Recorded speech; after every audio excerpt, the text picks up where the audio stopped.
When you're deep in the wilderness, miles from civilization, the darkness doesn't just hide animals, it hides things that defy explanation and shatter reality. Park rangers are trained for survival, but nothing prepares them for the quiet terror that stalks the remote trails. These aren't campfire ghost stories. Welcome back to Dark Untold. Tonight we are pulling back the curtain on the terrifying, often suppressed truth of the national park system.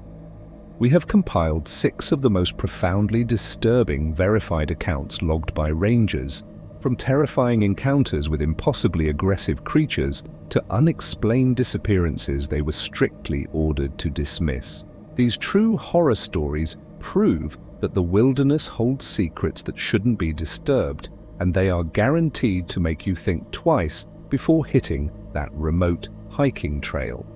If you dare to face the wilderness with us, hit that like button, subscribe for more unsettling truths, and let us know which story disturbed you most. The descent took 78 minutes, a controlled plummet through absolute blackness measured in kilobars rather than meters. Dr. Aris Thorne did not watch the pressure gauges, but he felt the compression in the slight, persistent ache behind his sinuses, a reminder that he was currently suspended beneath 7 miles of hostile ocean, shielded only by titanium alloys and corporate liability waivers. He was the auditor, the corporate cleaner assigned to Station Cerberus, Omnitech's deepest geothermal extraction point. His specific task was Incident Report 734, the official summary, disseminated station-wide to maintain crew morale, cited catastrophic suit failure due to localized pressure anomaly during deep core sampling. Subject: Dr. Ilara Vance. Status: deceased. Thorne knew corporate incident reports. The shorter the explanation, the larger the lie. When the submersible docked, the decompression cycle was glacial. He stepped onto the grated floor of the receiving chamber. The air was cold, recycled, and carried the faint, metallic scent of ozone and brine, the smell of industry attempting to conquer the deep. Director Rourke met him, a man whose skin looked permanently damp and whose eyes held the weary dread of someone trying to manage a billion-dollar catastrophe without alerting headquarters. Dr. Thorne, thank you for coming so quickly. We've kept the environment sealed, standard protocol. Rourke's voice was tight. The report mentioned equipment malfunction, Director. Thorne's tone was neutral, his briefcase containing only a minimalist analysis kit and secure recording devices. I need full access to Dr. Vance's workspace, the Epsilon sector, and the final telemetry logs, unfiltered. Rourke hesitated, rubbing the back of his neck. The logs are complex. Dr. Vance was working at the absolute limit of the geological envelope. We believe the differential spike was unavoidable. It was a risk she understood. Understood, but did she anticipate? Thorne countered. The preliminary autopsy, conducted by your station medic, concluded an instantaneous systemic implosion, pulverization, effectively. Yet the report categorized it as standard occupational hazard. That doesn't match the severity, Director. If it was natural, why the urgency in calling an external auditor? Rourke guided him down a narrow corridor lined with redundant hydraulics. Because HQ needs sign-off that the Cerberus structure is sound, we cannot afford a shutdown. The energy output is critical. Thorne ignored the financial argument. He entered the medical bay. Dr. Vance's remains had been secured in a cryo vault, pending retrieval. Thorne wasn't interested in the body, but the suit, or what was left of it. The suit, a customized heavy-duty H-14 deep-pressure explorer, was displayed on a reinforced gurney. It was not flattened, as one might expect from 800 atmospheres of pressure. It was worse. The suit had maintained its structural integrity overall, but there were distinct points of failure. The helmet dome was intact, but internally shattered into dust. The primary pressure seals along the torso were compromised, not burst outwards, or collapsed inwards, but cleanly excised, like thick rubber seals had been vaporized by an invisible scalpel. "The telemetry," Thorne requested, moving closer, his internal recording systems running. Rourke projected the data onto a wall screen. The final minute of Vance's life, recorded 850 meters down, near the geothermal vent Zeta 9. Vance's heart rate was elevated but steady. She was sampling near a deep-sea chimney, a known hotspot for extremophile biology. Then the pressure readings went haywire. In 2 milliseconds, the external pressure reading jumped from 820 bar to 150 bar, a standard failure mode, but then the internal pressure sensor behaved nonsensically. "Look here," Thorne pointed to the internal reading. The internal pressure drops rapidly, not a gradual leak. It goes from 1.1 bar, normal, to 0.01 bar, near vacuum, in under a quarter second. But the external pressure remains immense. Rourke frowned. "It's a sensor ghost, impossible physics. If the exterior held 800 bar, the interior cannot be vacuum. The suit would simply crush instantly, homogenizing the environment." "Exactly," Thorne agreed quietly. The suit did not crush. It suffered a localized internal vacuum while submerged under astronomical pressure. Dr. Vance did not die of implosion. She died of explosion, her own bodily fluids boiling instantly, within a container that simultaneously experienced both the maximum depth of the Mariana Trench and the vacuum of low Earth orbit. This was report 734, not natural causes. Thorne spent the next 4 hours dissecting Vance's research logs, circumventing Rourke's persistent attempts to steer him toward mechanical failure reports. Vance was obsessed with a specific phenomenon near Zeta 9. She wasn't collecting thermal venting microbes. She was looking for something that manipulated density itself. Her most recent entries were heavily encrypted, requiring multiple layers of quantum decryption keys, which Thorne extracted from her personal files. The final log entry, recorded 12 hours before her death, was a single, manic paragraph. "It's not biological, not geological, it's mathematical. The density field. It's a localized inversion of the physical constants. It doesn't move through the water, it shifts the space around it. Zeta 9 is not a vent, it's a window. I took a sample, too small to observe directly, but the container is losing mass, steadily. This thing, it occupies 0 volume, while maintaining immense gravitational influence. It is defining its own causality." Thorne felt a cold dread that transcended the freezing temperatures of the station. Omnitech wasn't trying to cover up a failure, they were trying to contain a threat they couldn't name. He cross-referenced Vance's observation with a redacted section of the station's raw energy monitoring data. Sector Epsilon, where Vance died, was showing intermittent, massive drains on the station's core power grid, thousands of megawatts disappearing for fractions of a second. Energy manipulation, or energy consumption, on a scale that defied the station's theoretical output limits. Rourke entered the observation room, his face pale. "Dr. Thorne, you need to finalize the mechanical failure report. Now, we are experiencing intermittent structural tremors in the lower containment levels." "It's not tremors, Director. It's power fluctuation instability. Whatever Dr. Vance found is here. Did she bring a sample back?" Rourke sighed, defeated. "Yes, a small containment unit brought back 2 days ago. We thought it was just a high-density metallic compound. We secured it in sub-level 3, the cold storage. We've been monitoring it." "And what does it do?" "Nothing.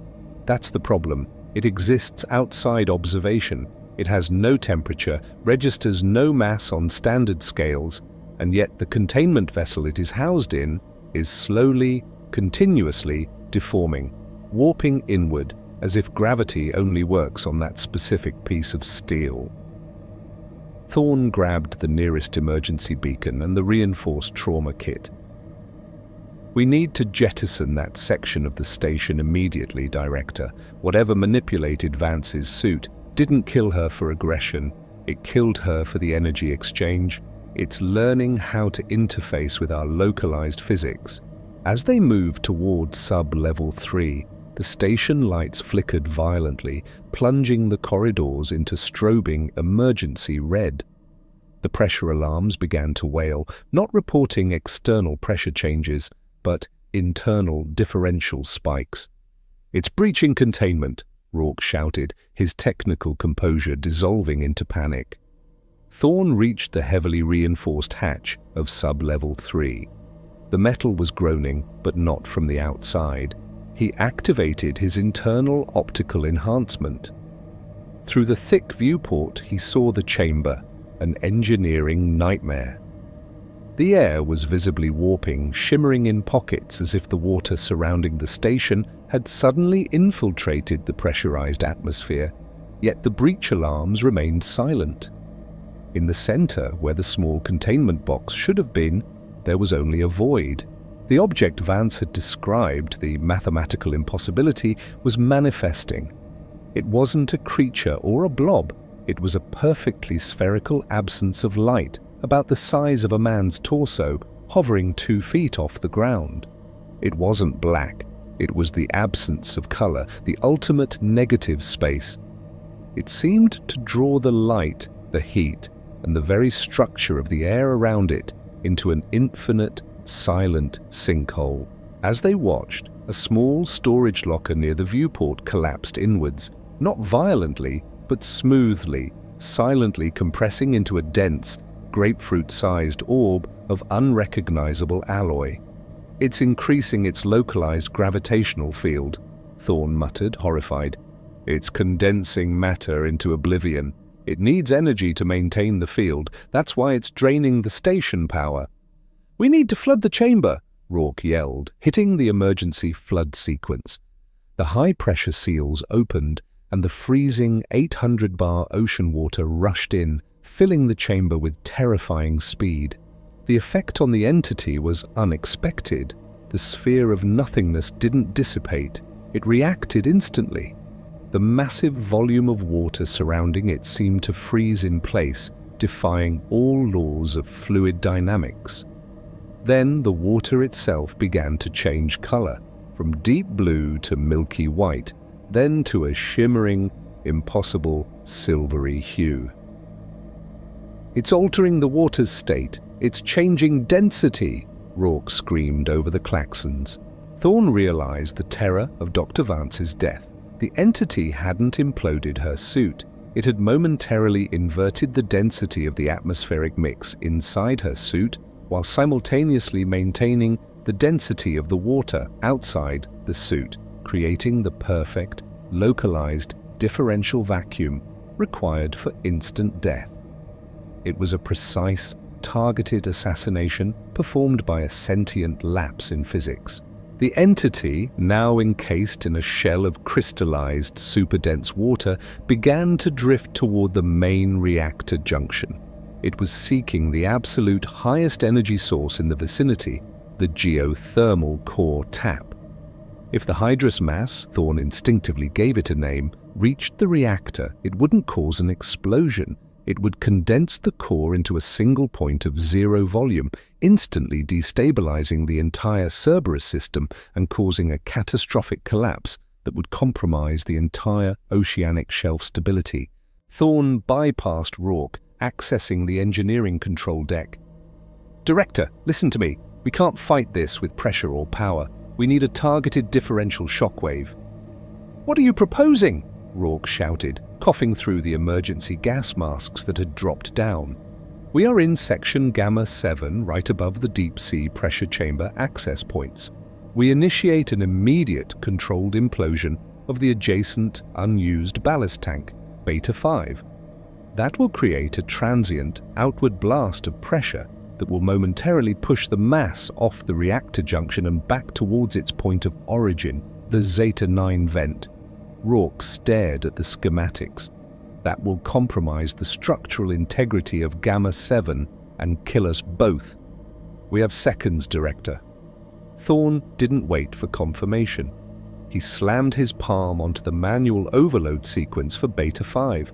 Warning lights flashed red, then black. A seismic shudder ripped through the station. It wasn't the groan of steel, it was the sound of millions of liters of water crashing into a freshly created void. The implosion of Beta 5 sent a violent, directed compression wave through the liquid environment of sub-level 3. On the monitor, the silvery, dense, crystalline shell surrounding the Hydrus mass shuddered violently. It was displaced, shoved across the chamber like a speck of dust, hurtling backward along the pipe system leading to the Zeta 9 geothermal vent. The power fluctuations instantly ceased, the air density normalized, the station went silent, save for the desperate screaming of the primary structural alarms. Rourke slumped against the control panel, hyperventilating. "It's gone. It's back where it belongs," Thorne corrected, lowering his mask, "until it learns how to generate energy itself." The emergency rescue sub arrived 36 hours later. Thorne spent the long wait meticulously documenting the true nature of Incident Report 734. He detailed the specifics of the localized density inversion, the precise measurement of the instantaneous vacuum within Dr. Vance's suit, and the theoretical physics of the Hydrus mass. He included Rourke's shaky confirmation and his own calculated use of the ballast implosion.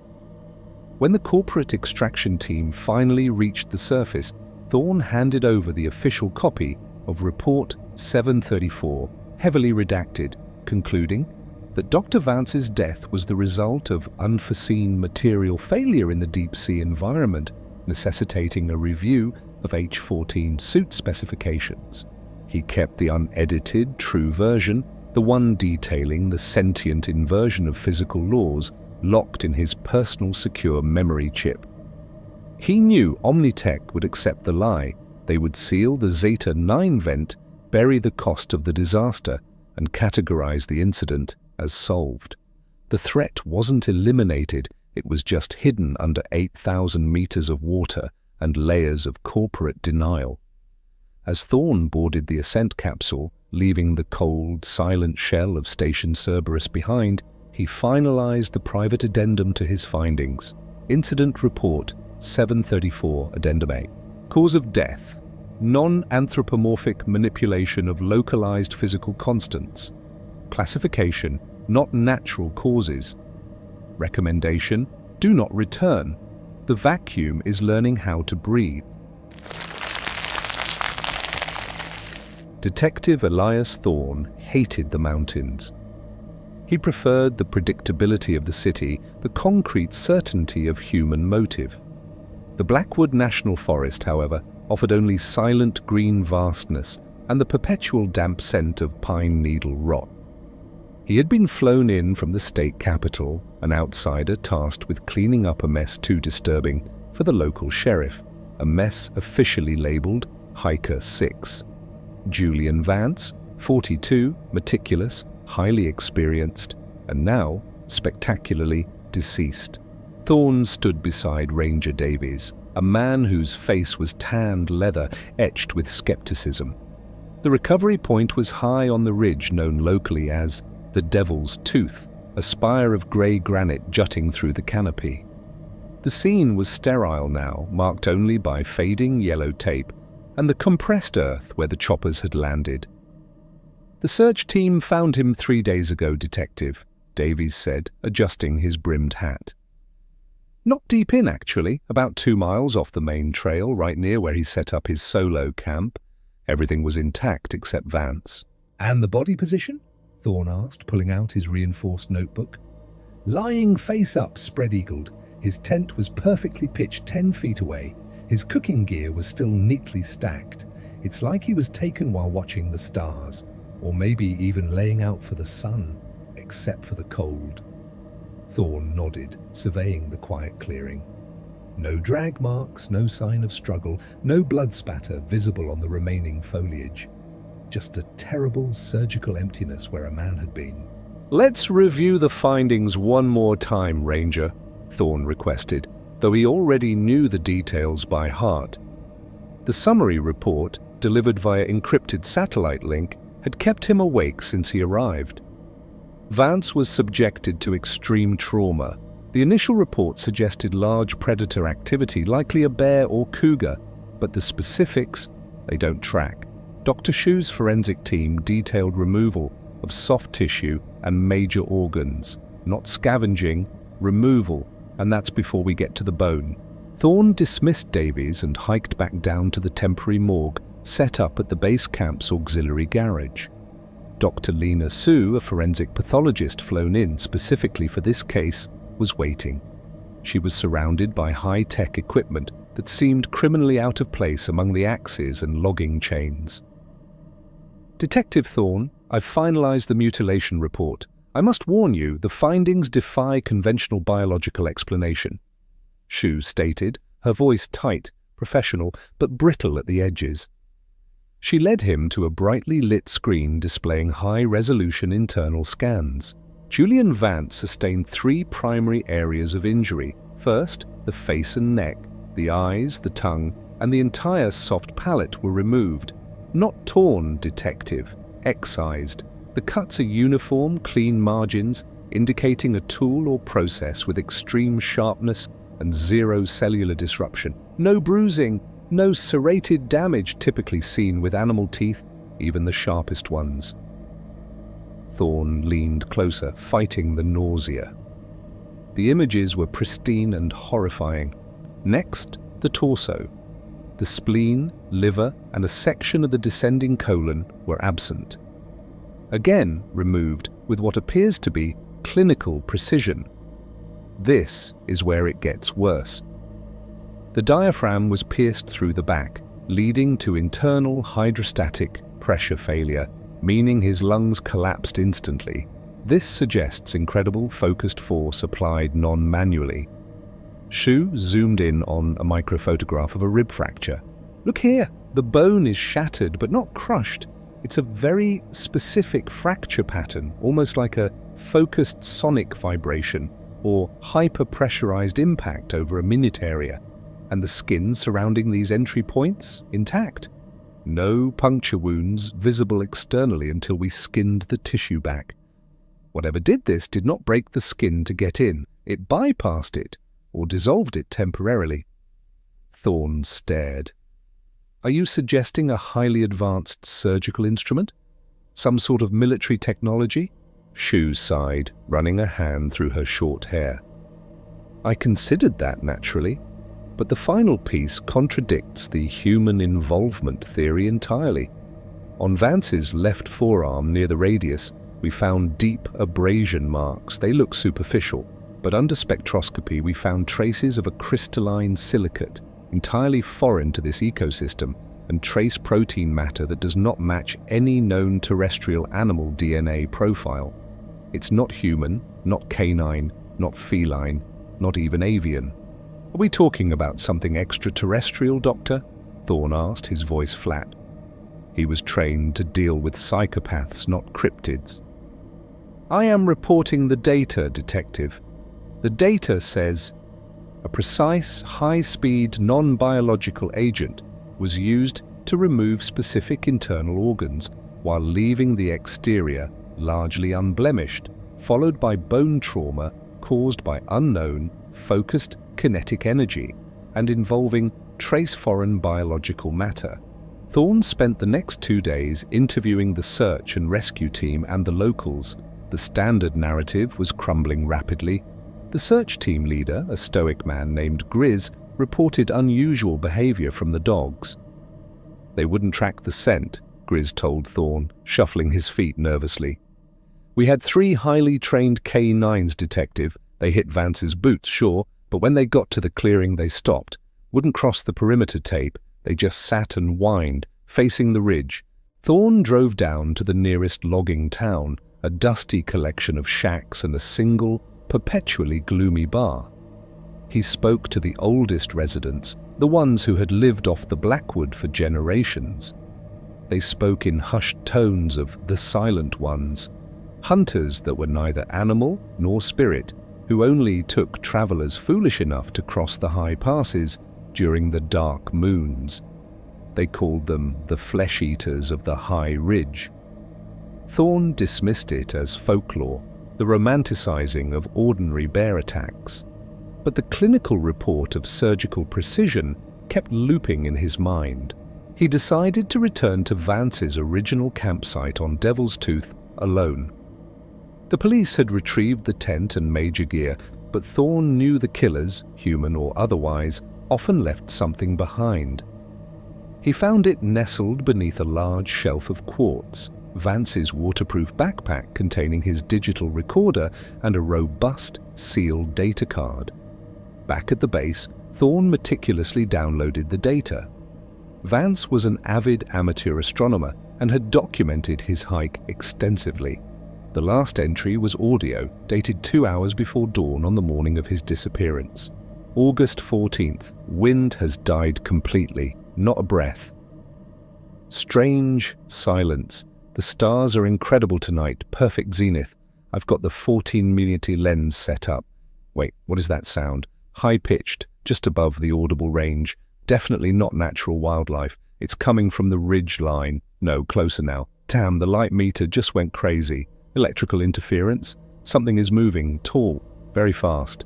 I shouldn't be seeing this. I need to get back inside the tent. The recording ended with a sharp, sickening metallic thwump, followed by instantaneous absolute silence. No scream, no scuffle, just the ambient white noise of the digital recorder being dropped. Thorne accessed the last 3 high-resolution photographs Vance had taken. They were time-stamped just seconds before the audio cut off. The first 2 were stunning night skies. The third was blurred, focused toward the ground, but in the extreme foreground, a shape. It was vertical, impossibly tall, at least 8 feet, and skeletal thin. The image was grainy, distorted by the light surge Vance mentioned, but the silhouette was undeniably non-human. It seemed to have long, thin limbs terminating in what looked like specialized appendages, not hands or claws. Most terrifyingly, its head was a featureless orb reflecting the starlight. It stood exactly where Vance's body had been recovered. Thorne looked from the photo to the mutilation report displayed on the neighboring screen. The precise removal of tissue, the focused bone trauma, the non-terrestrial DNA, and now the visual evidence of an impossible entity. He understood the truth now. Julian Vance hadn't been killed by a bear, a disgruntled hiker, or even a serial killer. He had been harvested. The forest hadn't swallowed him. Something from beyond the periphery of human understanding had done the deed. The investigation hit an immediate and insurmountable wall. How do you prosecute a force that dissolves skin with sound and uses surgical precision tools made of alien silicate? Thorne drafted the final report in the solitude of the camp office, the scent of antiseptic battling the omnipresent smell of damp earth. He wrote 3 versions. The first was the truth. Victim, Julian Vance, Hiker 6, was subjected to extra-conventional force. Evidence suggests an unknown, highly intelligent predatory entity utilizing advanced biological and surgical methods. Foreign DNA recovered. He deleted it instantly. That report would land him in a padded room or trigger a panic that the government would suppress violently. The second version, accidental death coupled with extreme post-mortem scavenging by unidentified large local predator. Believable, but Dr. Shu would shred it based on her forensic data. The final version, the one that would be officially submitted, was a carefully constructed compromise, a lie wrapped in bureaucratic euphemism. He met Dr. Sue at the base camp hangar as the sun dipped behind the western peaks. "The report is filed, Doctor," Thorne said, handing her a sealed envelope containing the sanitized summary. Shu opened it, scanning the pages. Her face remained impassive until she reached the final paragraph. Cause of death listed as severe kinetic impact trauma consistent with a massive blunt object, followed by extreme post-mortem mutilation by a large, non-standard indigenous predator. Case closed under unspecified wildlife attack. She looked up at Thorne, her eyes betraying the secret they now shared. The crystalline silicate, the precision cuts. What happens to that data, Detective? It gets filed under anomalous trace evidence and will likely be sealed in a federal warehouse until the end of time, Doctor, Thorne replied, his voice heavy. Vance is Hiker 6. There won't be a Hiker 7, not if I can help it. Thorne packed his bags. He left the Blackwood National Forest behind, the high ridges seeming to watch his departure. He carried no souvenirs, only the chilling memory of the mutilation report and the grainy photograph of the silent skeletal hunter standing over its prey. The truth was locked away, a terrifying ghost sealed within the paperwork. The wilderness was not empty, and some horrors required not justice, but erasure. The wind, thin and sharp as a honed obsidian blade, whistled mournfully across the desolate highlands of Scarth. Elias gripped the coarse leather of his pack, the biting air stinging the exposed skin of his face, weathered by years spent chasing forgotten legends. He was not a cartographer, nor a common treasure hunter. Elias was a linguist of the lost, a collector of echoes, and his current obsession led him to this god-forsaken stretch of grey rock and stunted heather, the rumoured location of the Whisperer's Moor. Local folklore painted the moor as a place of profound silence, a cavern said to devour sound. They called it the cave where voices go to die.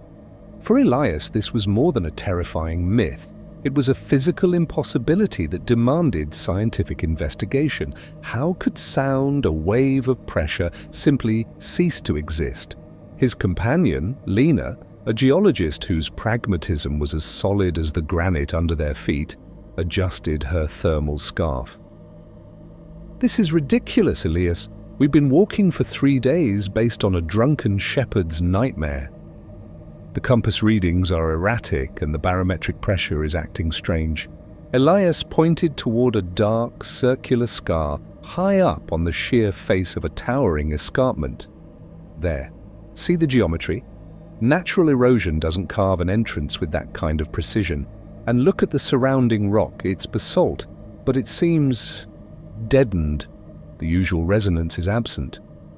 They made camp at the base of the cliff face, the silence already oppressive.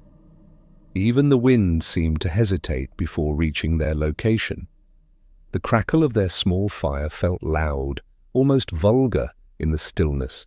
The ascent the next morning was perilous. The entrance was a perfect, gaping O, approximately 30 feet in diameter, situated hundreds of feet above the valley floor.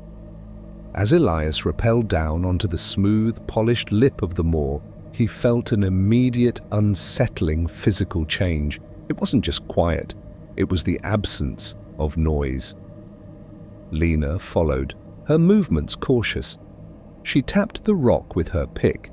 There was no tink, just a dull, brief thud, as if striking hardened clay wrapped in thick wool. "Did you hear that?" Lena whispered, though her voice seemed to lose body immediately, becoming a fragile, fluttering ghost. Elias nodded, pulling out his calibrated sound meter. It registered 0 decibels. Absolute silence. "My footsteps," Elias said, trying to maintain his normal speaking volume. His voice felt trapped, a buzzing inside his own skull, reaching his ears but not projecting beyond his lips. It was a sensation akin to shouting underwater, except the medium was air, and the resistance was invisible. They ventured inward. The cavern was vast and seemed to absorb the beams of their powerful headlamps. The air grew dense, cold, and strangely dry. Elias noticed a bizarre phenomenon. dust motes, usually dancing in the light, hung almost motionless, as if trapped in a viscous fluid. Elias recorded their observations on a digital recorder. He had to hold the microphone inches from his mouth, and even then the playback was weak, muffled, and thin. "Lena, try singing," Elias instructed. He wanted a controlled, sustained sound. Lena, despite her fear, took a deep breath and attempted a low note. What emerged was less a sound and more a vibration that died instantly, like a spark that refused to ignite. She felt the effort of producing the sound but heard almost nothing external. They traveled deeper for perhaps an hour, navigating through chambers lined with strange crystalline formations that seemed to shimmer with internal light. Elias theorized that the cave might be acoustically perfect in reverse, designed to dampen all vibrations. Perhaps the minerals were absorbing the sound energy, converting it to heat, or some other form of energy. Then they found the first artifact. Embedded in the slick black floor was a piece of metal, oddly shaped, resembling a tuning fork fused with ancient calligraphy. As Elias reached for it, Lena stopped him. "Wait, look at the wall." Carved into the basalt was a massive, repeating spiral pattern. It wasn't decorative, it looked functional, like wiring diagrams or complex mathematical formulas. As Elias examined the carving, he accidentally brushed his boot against the floor near the artifact. The slight vibration, which should have been imperceptible, triggered something. The air around them shimmered, not with light, but with an instantaneous shift in pressure. The silence, which had been constant, cracked. Elias heard a sound. It wasn't loud, but it was profoundly disturbing. It was the echo of a scream, stretched, slowed down, and flattened until it sounded like tearing silk played through a broken speaker. "Did you hear that?" Lena gripped Elias's arm, her breathing suddenly ragged. "It wasn't an echo," Elias whispered, his heart pounding. "Sound doesn't travel here. It was a release, something that was trapped." He hypothesized, what if the cave wasn't destroying sound? What if it was storing it, compressing the vibration until the energy density became critically high? They pressed on, driven by terror and fascination. The carvings became more frequent, describing what appeared to be rituals or warnings. Elias recognized fragmented linguistic structures that predated any known human civilization. They entered the final chamber. It was vast, circular, and centered around a colossal, smooth monolith that hummed with a low, deep, inaudible vibration that they felt primarily in their bones. And surrounding the monolith, dozens of them were human remains. Not scattered skeletons, but bodies suspended in a terrifying tableau, perfectly preserved in the dense, dry air. Their faces were frozen in expressions of utter horror, mouths wide open in silent, endless screams. Lena gagged, stumbling backward. "They're not moving! They're mummified, but they look recent." Elias stepped closer to the nearest body, shining his lamp on its face. The eyes were intact, glassy, and fixed on the ceiling. He realized something crucial. Their tongues were swollen and black, desiccated by extreme vocal exertion. They had died trying to scream their way out. Then Elias noticed the subtle difference in the air pressure around the monolith. It was a focal point. He reached into his pack, pulled out his most sophisticated piece of recording equipment, a sensitive parabolic microphone designed to capture extremely faint ultrasonic vibrations, and aimed it at the monolith. He set the device to record, leaving it on a tripod. He then pulled out his own voice recorder and spoke, his voice unnaturally flat. "This is Elias Thorne. Current location, the central chamber of the Whisperer's Maw. The cavern appears to be a gigantic acoustic capture system, possibly constructed by an ancient, non-human civilization. It doesn't destroy sound, it compresses, stores, and potentially weaponizes it." As he finished speaking, The monolith responded, not with sound but with pressure. A wave of physical force slammed into Elias, knocking the air from his lungs. It was like being hit by a silent, immense punch. Lena screamed, a silent contortion of agony.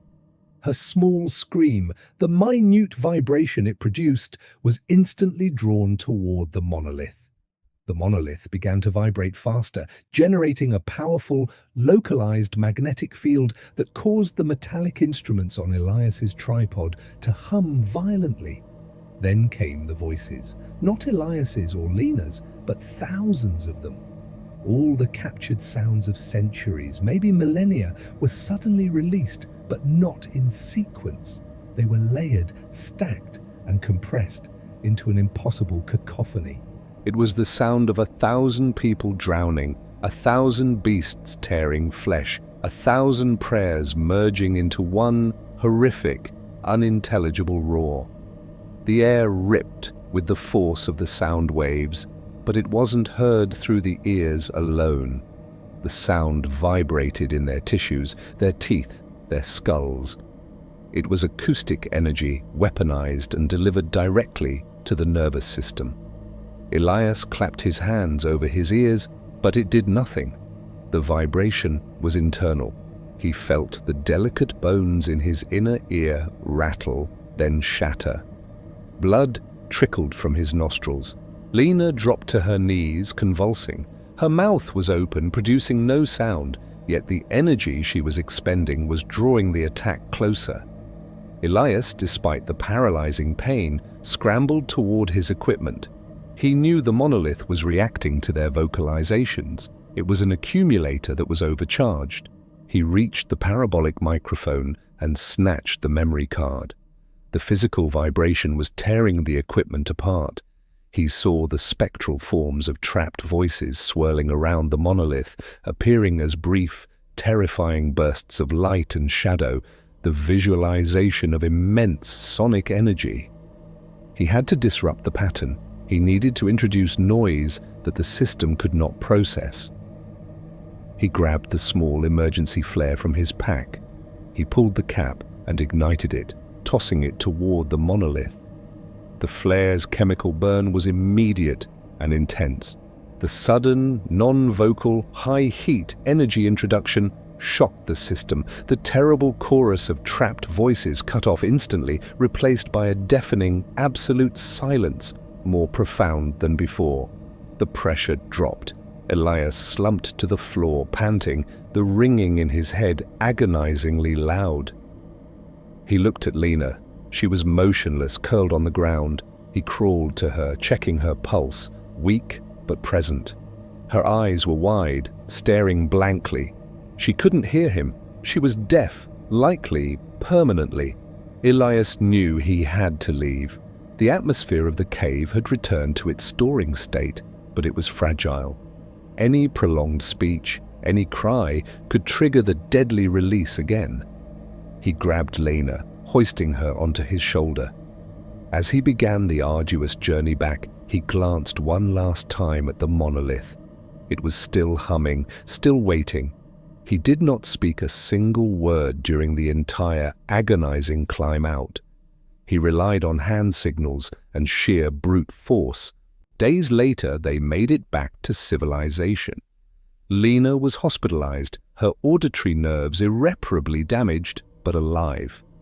Elias had severe, permanent hearing loss, but the horror he carried was far deeper than his physical wounds. He reviewed the memory card from the parabolic mic. The data was overwhelming, containing thousands of distinct, overlapping human vocalizations, some so highly compressed they sounded like static, others perfectly clear, containing fragmented pleas for help in languages no longer spoken on Earth. He never published his findings. The truth of the Whisperer's Maw was too monstrous, too alien. It was not a natural phenomenon, but a deliberate architecture of terror, a tomb where the victim's last, most desperate act, their cry for life, was not only nullified but captured, stored, and used to destroy the next supplicant. Elias sat alone in his quiet study, the silence of his world now echoing the silence of the cave. He listened to the playback one final time, not through speakers, but through bone conduction headphones, the ghostly chorus vibrating directly into his skull. He knew now that the voices never truly died. They were simply waiting for the next ear, the next mind, the next unsuspecting soul to enter the great silent collector, the cave where voices go to die. And he realized that by escaping, he hadn't left the cave behind. He had simply carried its deadly cargo out into the world.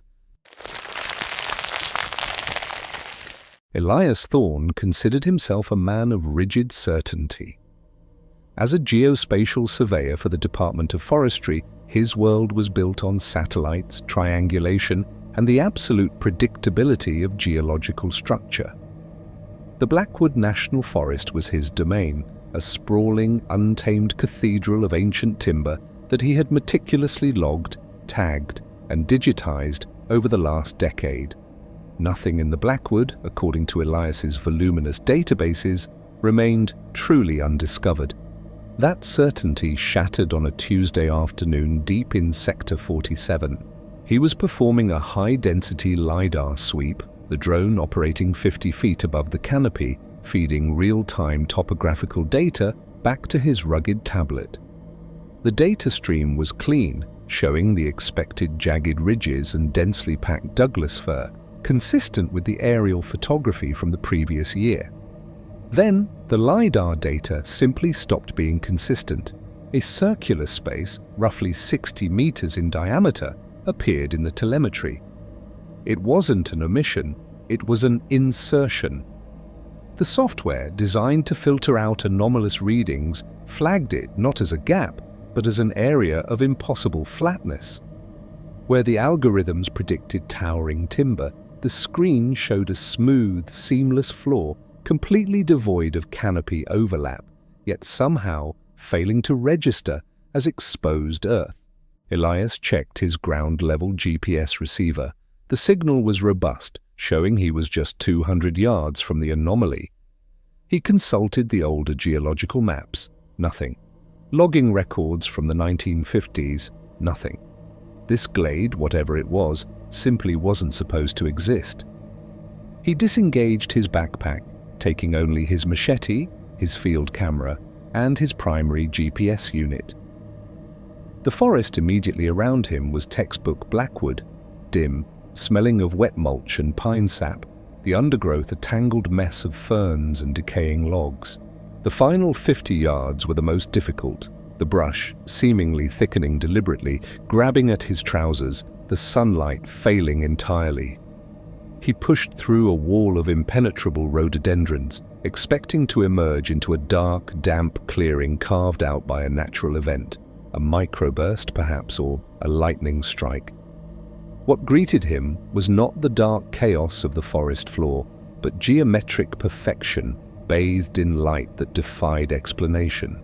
The glade was a circle so precise it looked drawn by a colossal compass. Its boundary was a razor-sharp line where the dense underbrush of the Blackwood simply ceased. Inside this perimeter, the ground was covered in a strain of impossibly vibrant green grass, a hue alien to the Pacific Northwest. It was the color of fresh spring growth in the heart of winter.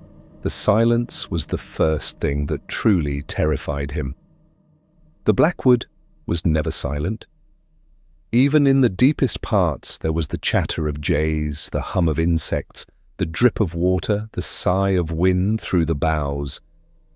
Here, there was nothing. The air itself seemed pressurized, muffling sound, creating a vacuum of auditory input. Elias stepped across the threshold.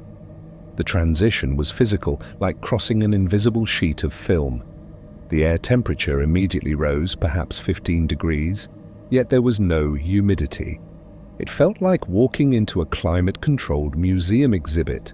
He raised his camera, attempting to capture the light. It wasn't sunlight. It was a uniform, directionless luminescence, like the glade was illuminated from within the atmosphere itself. He looked up. The sky was a flawless blue, yet the surrounding trees, towering well over 100 feet, created a dense roof that logically should have plunged the glade into shadow. The light was originating from the glade itself. He took 3 slow steps forward, drawn by the unnatural magnetism of the scene. His GPS unit, which had been tracking flawlessly moments ago, suddenly blanked, displaying only error, locale unresolved. He reached down to touch the grass. It was cool and yielding, but felt oddly synthetic, like extremely fine velvet. He noticed that none of the surrounding forest decay, no dead leaves, no stray pine needles, had managed to cross the perfect boundary. The glade was pristine, sterile, and entirely isolated from the ecosystem surrounding it. Elias spent 20 minutes meticulously mapping the perimeter using pacing and visual markers since his electronic tools were useless. The diameter was exactly 63.4 meters. He remeasured 63.4 meters. He walked the circumference a third time, 63.4 meters. The mathematical precision was profoundly unsettling. As he moved toward the center, he found a solitary feature. It wasn't a tree stump or a rock. It was a monolith of smooth, white material, rising maybe 3 feet out of the grass. It wasn't granite or marble. It was entirely uniform, absorbing the unnatural light without reflection. He reached out, hesitating. Just before his hand made contact, he heard a sound, the first sound in the glade. It was a high, thin whine, barely audible, like an electrical current running far too hot. It emanated from the base of the white stone. A sudden wave of deep, debilitating fatigue washed over him. His meticulous nature, his surveyor's curiosity, momentarily vanished, replaced by a profound, irresistible desire to lie down on the cool, vibrant grass and simply rest. It was the strongest sense of peace he had ever experienced, a siren call promising utter forgetfulness of coordinates, deadlines, and the external world. He fought it, stumbling backward toward the perimeter. He knew with a primal certainty that bypassed logic, that to lie down here meant never leaving. He fled, crashing back through the rhododendrons. The return trip was blindingly abrupt. The moment he crossed the invisible boundary, the sounds of the blackwood rushed back in, the buzzing insects, the rustle of wind, the distant cry of a hawk. The air immediately grew heavy and cold again, smelling of damp earth. When he looked back, he could barely discern the break in the thicket. He checked his watch. He had been inside the glade for 53 minutes. It felt like 5. Back at his camp, Elias reviewed his camera footage. The stills of the glade were unsettlingly beautiful, but they lacked the terrifying clarity of the experience. He attempted to overlay his LiDAR data with his personal GPS track. The GPS track showed a direct, smooth path across the coordinates where the LiDAR insisted there was solid canopy. The data contradicted itself entirely. The following morning, Elias returned, armed with new instruments, a handheld Geiger counter, an atmospheric pressure gauge, and a specialized chronometer designed to detect minute spatial distortions. He also brought a small steel tripod, setting it up exactly 10 feet outside the glade's boundary, affixing a brightly colored orange ribbon to serve as an irrefutable physical marker. He crossed back into the silence. The glade was identical, the light, the perfect circle, the central white stone. The Geiger counter registered only natural background radiation. The pressure gauge read identical to the external forest. But the chronometer, a device that synchronized time with the national atomic clock, began to flicker wildly, refusing to stabilize. The reading jumped from +3 seconds to -7 seconds within the span of 10 breaths. The device seemed unable to reconcile the passage of time inside the glade with the rest of the universe. He walked to the white stone, this time resisting the urge to rest. He circled it slowly. There were subtle etchings on its surface, not carved by tools, but appearing like veins in the material, following complex, non-repeating patterns. As he moved, the faint electrical whine seemed to follow him, adjusting pitch. Elias drew his finger across the surface. It was impossibly smooth, cool to the touch. When he pulled his hand away, he noticed a faint grey dusting on his skin, which vanished instantly upon contact with the air. He decided on a risky experiment. He pulled a small sealed plastic pouch containing a leaf he had taken from an ancient maple outside the anomaly. He placed the bag on the grass 10 feet from the stone. He stepped back and waited. Nothing happened for a minute. Then the vibrant green grass nearest the plastic pouch began to dull, subtly shifting color from emerald to a deep olive. The atmosphere around the pouch seemed to shimmer faintly, and the high-pitched whine rose in volume. Elias backed away quickly, retreating to the perimeter. He watched the pouch for another 5 minutes. When he returned to retrieve it, the plastic was brittle, like old film left in the sun for a decade, and the maple leaf inside was nothing but grey, desiccated powder. The glade was consuming external energy, external time, neutralizing anything organic that sought to integrate into its space. He scrambled out of the glade, nauseated and terrified, rushing back toward his external marker, the steel tripod with the orange ribbon. The tripod was gone. He checked his initial setup coordinates. He had placed it precisely here, 10 feet from the boundary.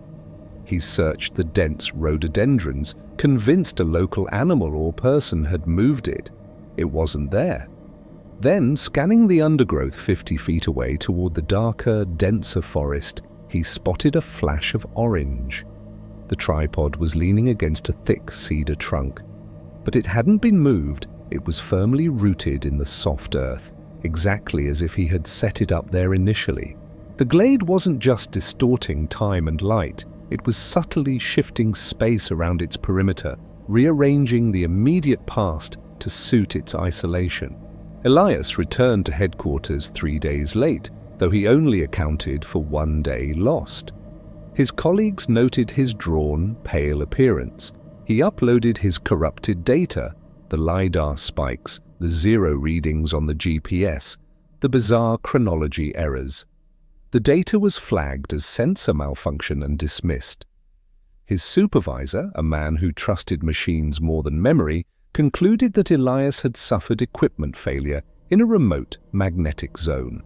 Elias tried to guide a team back, but the coordinates he had painstakingly recorded led them only to an unremarkable, extremely dense thicket of spruce. No matter how they approached, scanning with ground radar and thermal sensors, the forest floor remained exactly as it should be, dark, chaotic, and fully occupied by ancient trees. The glade was gone. He revisited the aerial photographs from the previous year, the ones that had initiated the anomaly. He zoomed in on the exact location of Sector 47.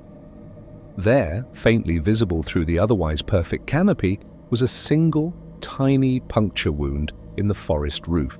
A flaw so small it could easily be dismissed as a processing error, but which now, through Elias's eyes, seemed to throb with unnatural light.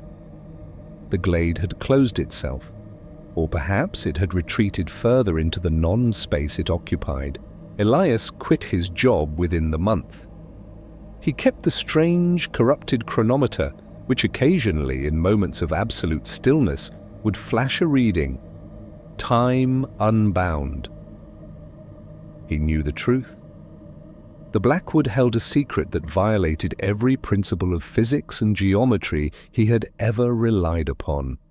It was a place where time stalled, where silence reigned supreme, and where geometry was merely a temporary suggestion. And he knew that somewhere in the endless tangle of the ancient forest, waiting for the precise moment when the surrounding world forgot its existence, the glade that shouldn't be there was perfectly silent, perfectly luminous, and perfectly ready to welcome its next visitor. He felt its call sometimes, an echo of profound, irresistible peace, urging him to forget the compass, discard the map, and simply return to rest. Elias lived in the quiet, suffocating reverence of obsolescence. His apartment, occupying the second floor of a brownstone that had forgotten the touch of contemporary life, was a mausoleum of magnetic media. Stacks of cassette shells, towers of microfiche, and dozens of heavy, brittle reel-to-reel tapes dominated the landscape, each item sealed against the humidity of coastal decay, a futile fight he waged daily. He was an auditor of lost sound, a custodian of the unwanted noise of the 20th century. Order was his shield.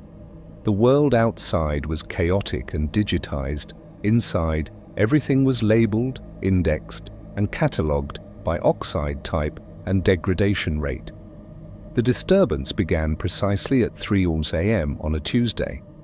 Elias was a light sleeper, accustomed only to the rhythmic low hum of the dehumidifier and the distant polite sigh of the city's minimal traffic. The sound that woke him was minute, yet utterly intrusive. Shk, shk, shk. It was the dry, abrasive whisper of adhesive losing its grip, or perhaps worse, the irreversible grinding of ferric oxide scraping loose from its acetate backing. It was the sound of something actively disintegrating, not passively decaying. Elias sat bolt upright. He checked the time display on his bedside clock.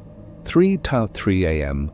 He swung his legs out of bed, the floorboards groaning in protest against the unusual hour of activity. The sound seemed to emanate from the storage closet, the area dedicated to the more unstable formats, those inherited from his father, Arthur Vance, a radio engineer whose final years were spent chasing spectral frequencies and the theoretical existence of residual auditory data, sound waves imprinted on the fabric of time itself. He moved cautiously, flashlight beam cutting a thin, shaky path through the darkness. The air in the hallway felt suddenly colder, carrying the faint metallic scent of ozone and dust. He paused outside the closet door. Shk, shk, shk. Slow, deliberate, and maddeningly even. He flung the door open. The closet was packed floor to ceiling with aluminum canisters, their labels faded and brittle. He scanned the stacks. Everything was inert. Nothing was moving. There was no visible tape spilled, no machine running. The sound ceased the instant the flashlight beam hit the innermost row of canisters. Silence rushed back in, heavy and absolute, making the humidified air feel thick and difficult to breathe. Elias spent the next hour meticulously examining the closet. He checked for rodents. None. He checked the structural integrity, sound. He even ran a Geiger counter, a holdover from his father's more paranoid phase. No residual radiation spike. He concluded that it must have been the house settling, or perhaps an echo carried oddly by the ventilation system.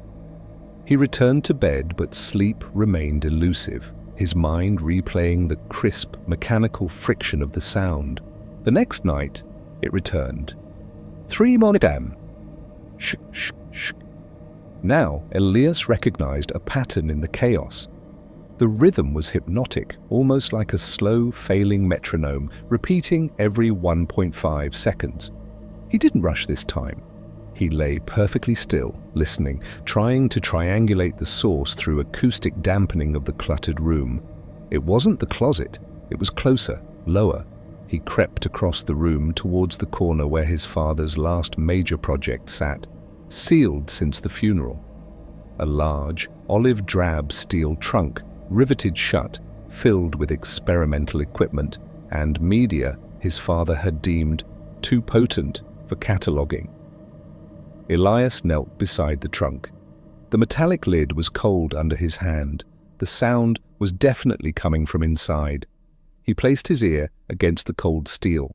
The sound was amplified, intimate, the unmistakable, slow destruction of magnetic tape being pulled from its anchor point against resistance.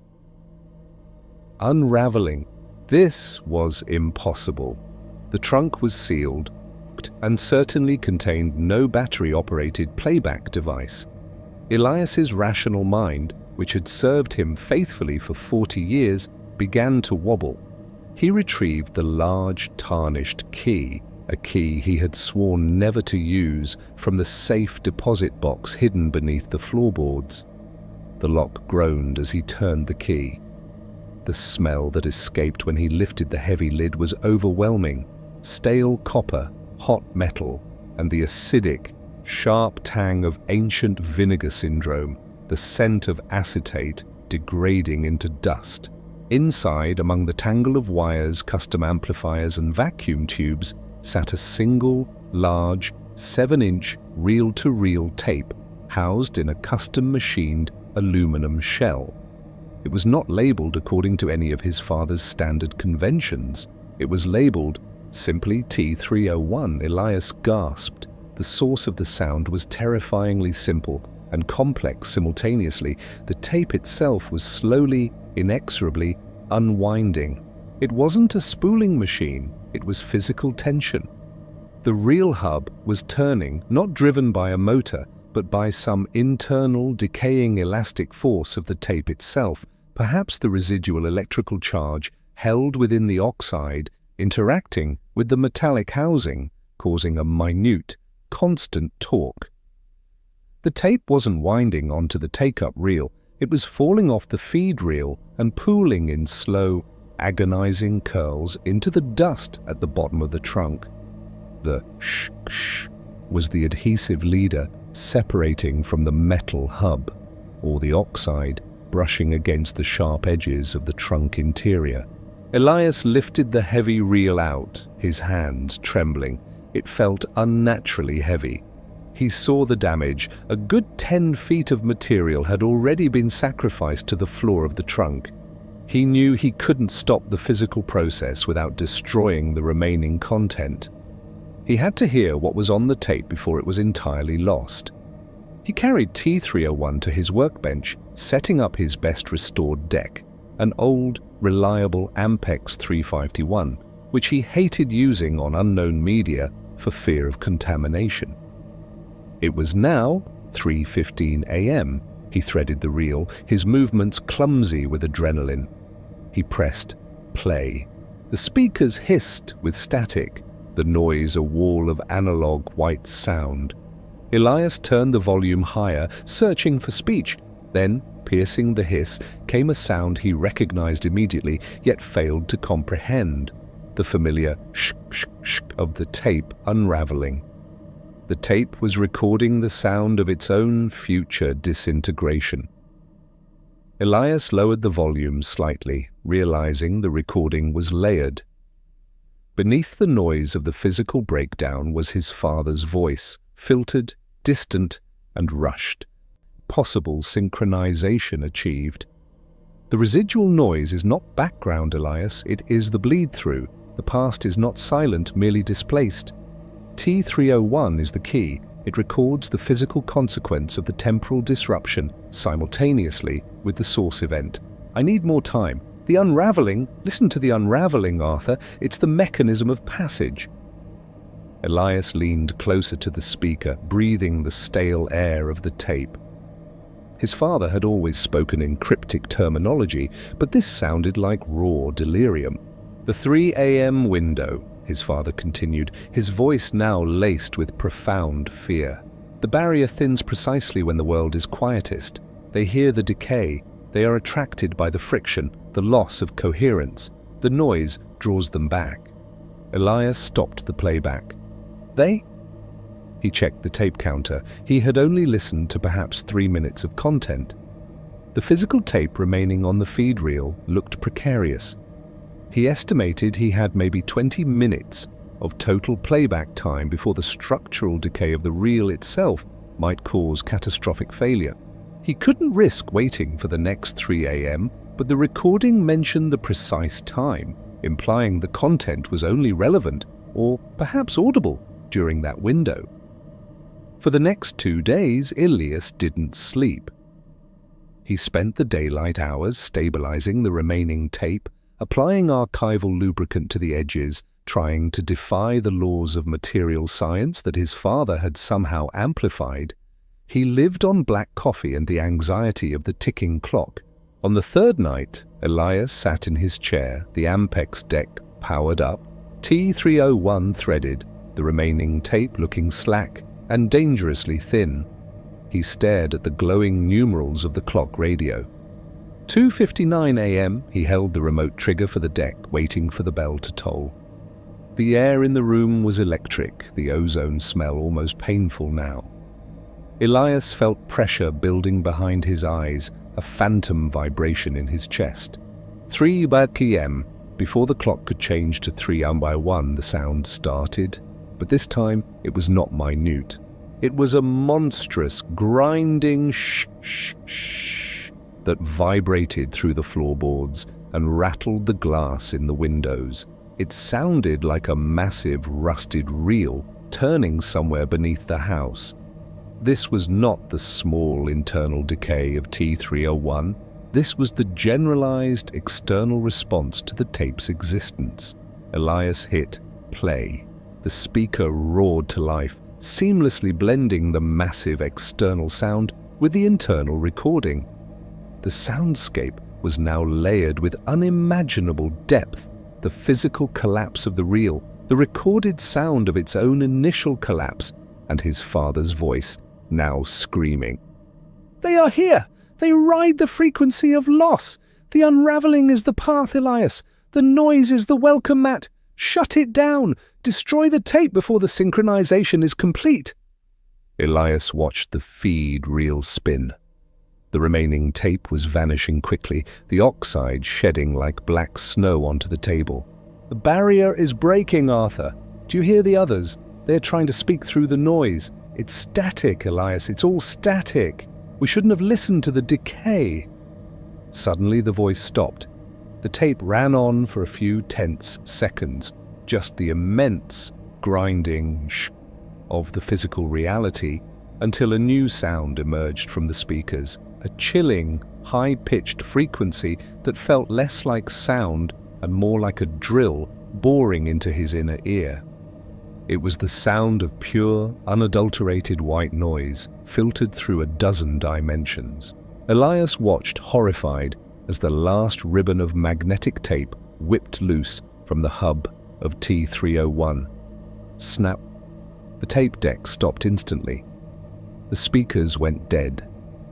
The immense grinding shh that had filled the room, the external sound, also stopped, cutting off with absolute finality.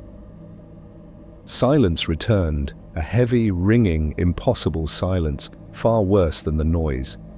Elias slumped back in his chair, covered in cold sweat, staring at the inert, empty feed reel. It was over. The physical destruction was complete. The evidence was erased. He waited for the relief to come, the return to order. But the silence held something new. He realized the phantom vibration in his chest hadn't stopped. It was still there, but quieter now, woven into the background hum of the refrigerator and the sigh of the dehumidifier. Elias closed his eyes and listened intently to the new, vast silence. His father had mentioned the residual echoes of time. The tape was destroyed, yes, but the channel had been opened. Elias could now hear them. Not the grinding tape, but the faint, overlapping whispers that rode the residual static of the universe. The sounds that had been hidden by the noise of the world, and now, finally, drawn by the sound of the unraveling tape at 3 a.m., they had found their way in. He heard the soft, insistent shh, shh, shh again. But this time, it wasn't coming from the tape deck, the trunk, or the floorboards. It was coming from inside his own head, the sound of something internal, organized and catalogued, slowly, inevitably, losing its grip and falling apart. Elias Thorne had known profound silence before, the kind that settles heavy in a city after midnight, but nothing prepared him for the absolute, crushing vacuum of Signal Peak. It was the highest point in the entire northern wilderness sector, a rusted needle thrusting 70 feet into the sky, capped by a 12 by 12 glass cabin that served as his world. He was the watchman for Tower 42, his sole duty to observe, report, and wait for the plume of smoke that signaled disaster.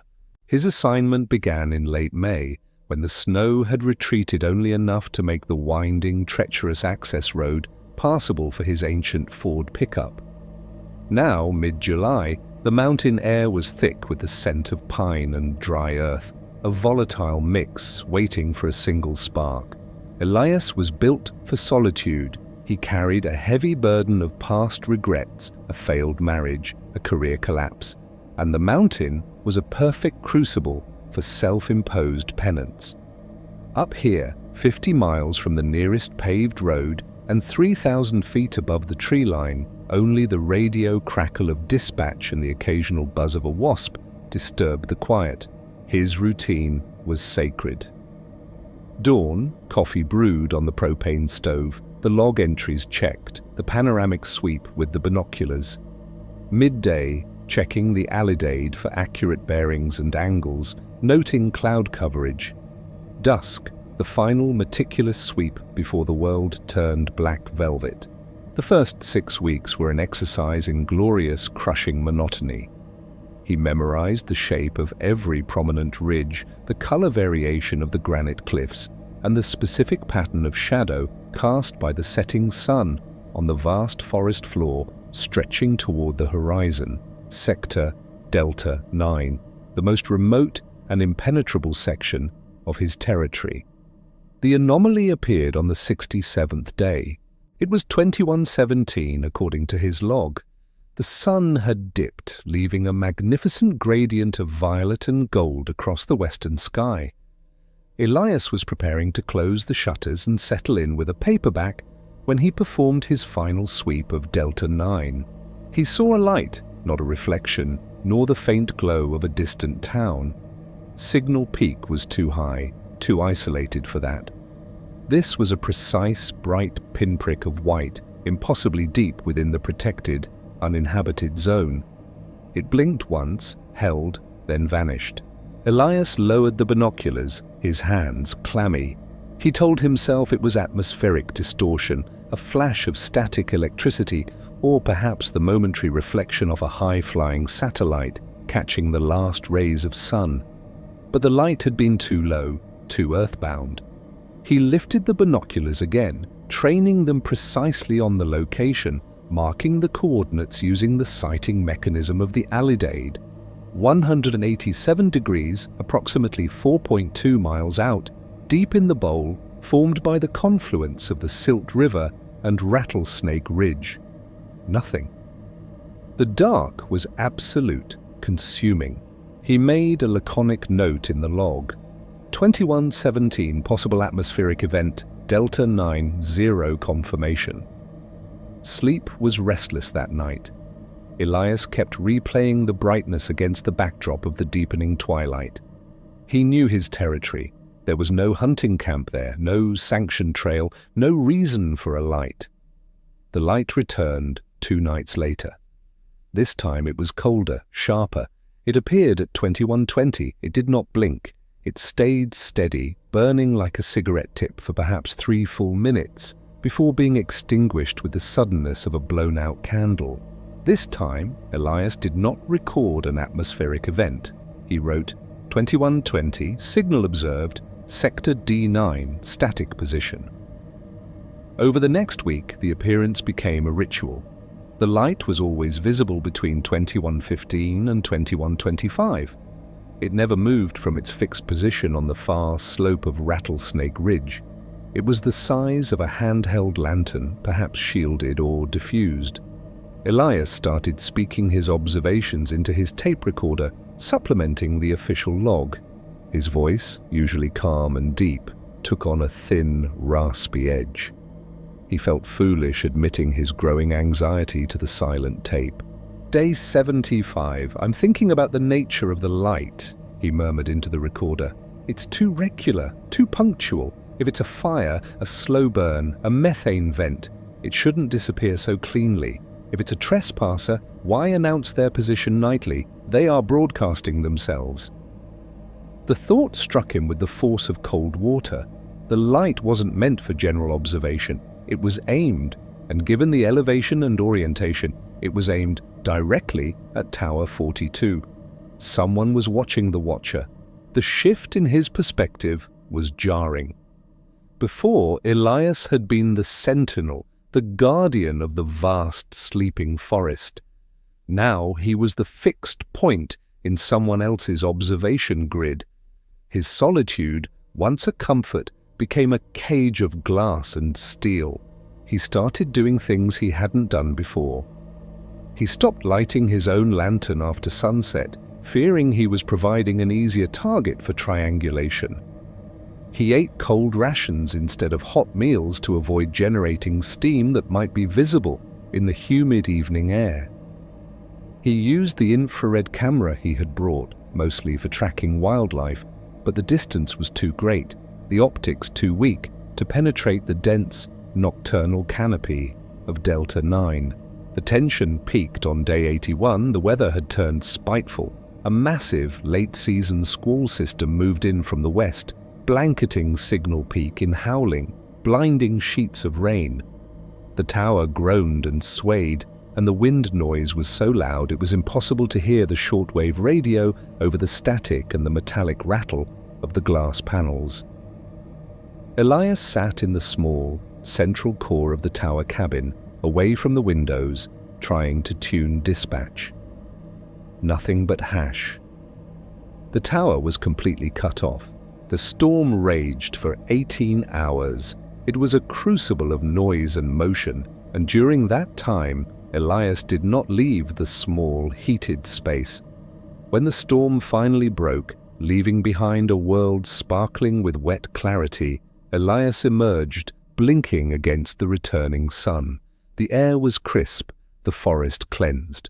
He was reaching for his binoculars to survey the inevitable debris and damage when he noticed something amiss inside the cabin. He was meticulous about his tools.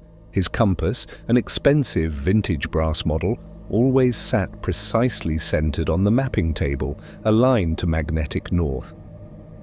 Now it was turned 45 degrees to the left, resting against the edge of the logbook. Elias froze. He hadn't touched the compass since the day before the storm, when he'd charted the light's bearing. Could the vibration of the storm have moved it? No. The compass was heavy, the table level. He began a slow, systematic inspection of the cabin, his heart hammering against his ribs. Nothing was obviously broken or stolen. Everything appeared to be where it should be, except for the compass. Then he saw the message. It wasn't etched into the metal frame or scratched into the wood. It was subtle, insidious, placed directly above the eastern window where the dew still clung to the exterior glass. Someone had dragged a fingertip through the condensation, leaving a clean, thin arc across the glass, just high enough that Elias hadn't noticed it in the pre-dawn gloom. It was a semicircle, a large, simple U-shape. Elias stared at it, his mind scrambling for rational explanation. A bird's wing? No, too deliberate. The condensation itself? Impossible. He stepped closer, close enough to breathe on the glass, steaming the clear arc slightly, confirming the moisture had been disturbed from the outside. Someone had been standing on the narrow walkway surrounding the cabin, a walkway that was bolted 70 feet above a sheer granite face during the storm. Someone had climbed the 42 steps of the tower during the torrential, lightning-laced tempest, reached the top, and left a deliberate, utterly meaningless mark on his window. Elias felt the cold terror that only deep isolation can produce. He was not just being watched from a distance. He had been invaded. The unseen figure had stood inches from him, separated only by a sheet of thin glass, while he huddled in the dark core of the room. He grabbed the lever-action rifle stored beneath the bed. The realization brought a desperate kind of clarity. The lights weren't signals to him. They were assurances to the entity that Elias was still in place, still predictable. He had to check the light source. It was the only way to break the paranoia. Waiting was no longer an option. Elias radioed dispatch using the brief window of clear reception. He reported the storm damage and requested routine maintenance supplies for the next week. He did not mention the compass, the mark, or the light. He needed one night of uninterrupted absence. That evening, as twilight gathered, Elias prepared. He packed light, water, a topographical map, the rifle, and a powerful spotlight. He tied a heavy rope to the tower's anchoring points. He descended the tower stairs, the metal cold and slick with dampness, the climb down feeling impossibly fragile compared to the climb up. He reached the ground, feeling the solid dirt beneath his worn boots, a comforting anchor after months of sky-high suspension. It took him 3 hours of brutal cross-country trekking, navigating old-growth windfall, crossing shallow rapids, and fighting through thickets of thorny brush to reach the sector known as Delta 9.